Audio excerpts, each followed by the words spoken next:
So let's talk about the cycles that freelancers' careers go throughout the year. So the first stage of the cycle is finding clients. So if you don't have enough clients or you're trying to overfill your pipeline and get completely booked out, then what you'll kind of be is in the discovery call phase. So you'll be having 2 days a week, maybe more, where you're taking a lot of discovery calls and you're getting to know potential clients who's out in the marketplace. Maybe you're actively cold reaching out to people and pitching people. A lot of projects that you do as a freelancer are not going to be long-term, or if they are long-term, they might come and go, or 1 month you might have a ton of work, 1 month you might. Depending on what kind of specialty that you have as a freelancer, you could see the work go up and down and change all the time depending on what kind of arrangements you have with clients and what type of projects that you take on. Personally, I have a lot of web copy projects, editing manuscript projects. I go through books. I also do a tons of copy for startups and NFT projects. And so my projects will come and go depending on whether or not a website needs to be redone, or redoing a branding package, or writing a book, which can take up to a year, maybe even longer.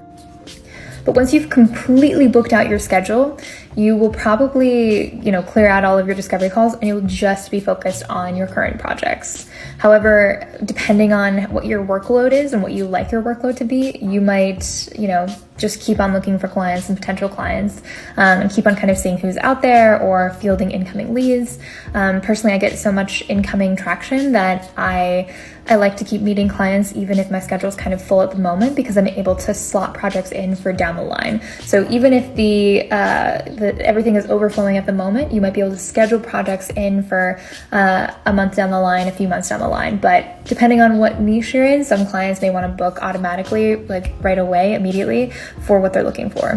Another part of the cycle is really important but completely overlooked, which is rest, meaning you are logging out, you are going on vacation, you're spending time with family, you are out of the office.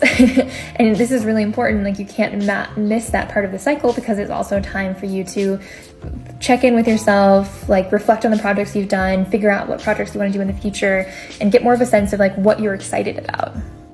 And then the last part of the cycle is learning. You should be learning all year round, and you should be learning with each and every project. I love to read at night every single night. I love listening to audiobooks when I'm wandering around. And then for every single project, I'm always honing a skill, recommitting to learning something, and trying to use, my skills and continue to refine and hone them with everything that I do. You might notice that some of these cycles overlap. You should be learning year round. You should be having periods of rest in between projects. You should be trying to figure out what is a schedule that will work for you. Remember, it's a marathon, not a sprint.